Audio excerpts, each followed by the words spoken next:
Hey everyone, James White here, sales trainer and mentor. I'm going to talk about over the next couple of videos something that's really important when it comes to selling during a recession and during troubled economic times, which we're all going to go through over the course of the next 12 to 18 months, unfortunately, as a result of what COVID has done. And we're going to talk a lot about sales fears and the worries that people have when it comes to selling and doing certain things in regard to sales. And one of the challenges and one of the questions I'm often asked is that people are really fearful of the fear of being rejected. And they'll say to me, James, I can't call someone I don't know because what happens if they literally reject me and say that they don't want to speak to me and tell me to go away?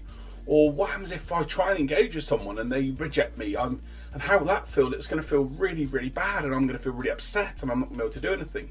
So the fear of rejection is something that is a real barrier to business and salespeople, and causes them not to take action.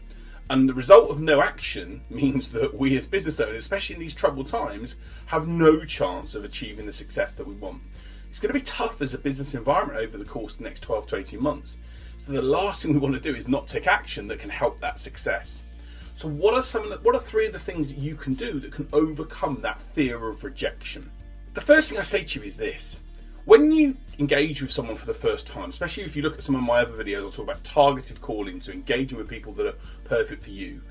There are going to be some people, however, that it's just not going to be right for. And the most important thing firstly to take note of is it's not personal at you. They're not saying, oh, well, actually, I don't want to work with James White because he's an idiot and I don't like James White. They're just seeing that it's business, and their business doesn't feel that they can gain value from your business right now, or you haven't shown enough value to them to make them want to say, I need to work with that company. So don't take it as personal. It's not something that's personal. It really is just business, and one of those things we've got to get used to and deal with. And if you can accept the fact that it's not personal, it's not aimed at you directly, that's going to be a starting point to help. Point number two is this: see it as a bit of a challenge and a bit of fun.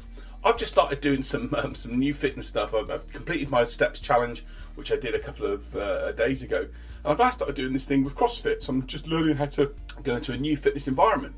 And it's bloody hard work. It's really challenging, but I'm seeing it as fun. I'm seeing it as to get to the goal, get to the difficult bits, and make that the achievement. So I want you to see when you're trying to, for example, talk to someone, do some outbound prospecting, see it as fun. Just say to yourself, right, I'm going to wait till I get 10 no's.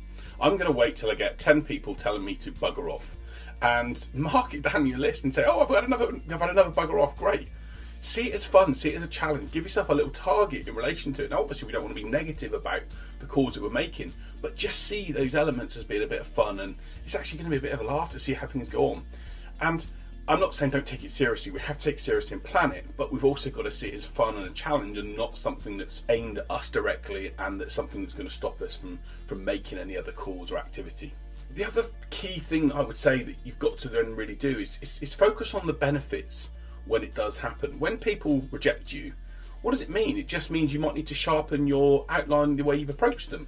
Or it might mean that you need to adjust who you're talking to, because maybe your sweet spot on offering is going out to too wide an audience. Maybe the problems that you've identified in that market space aren't the right problems, and that there are different problems. So focus on the benefits of the rejection. Focus on what you can learn from it. Maybe you've been able to gain insights into how a company operates, or who works in a company, or the type of people in a company. See the benefits of what it can gain you. There is always a positive in these type of discussions and these type of activities. And if we think about the fear of rejection and put that at the top of our mind, we're not going to achieve what we want. Whereas if we can really focus on one or two areas where we can see some benefits, what we're going to learn, we're going to meet someone new or engage someone, and program our brains to think in that way, it's going to help us. So I hope these sort of ideas have helped you. Have you got everything in place to be successful in sales? If you're going to struggle over the course of the next 12 to 18 months. So I'd really encourage you to head on over to my sales success test at www.salessuccesstest.co.uk. But we've got to get over this fear of rejection. We've got to get over this fear that we can't call or engage with people because they're going to reject us. If you let that fear derail you and your business over the course of the next 12 to 18 months, it's going to be tough. And the worst thing that could happen is that you could end up going out of business. And I don't want that to happen for you. So let's learn how to control this fear of rejection by seeing it's not personal, seeing it as a bit of a challenge, and learning and picking up the benefits from what we gain from those elements and those conversations. And if we do that, we're going to be in great shape. Hope the video has been helpful and useful. If it has been, let me know. I'd love to be able to share other videos with you follow the channel, subscribe. You'll get updates every week from me on how to get better at sales, sales tips and ideas that can work for you. I look forward to sharing another video with you next Saturday. Take care, guys. Bye.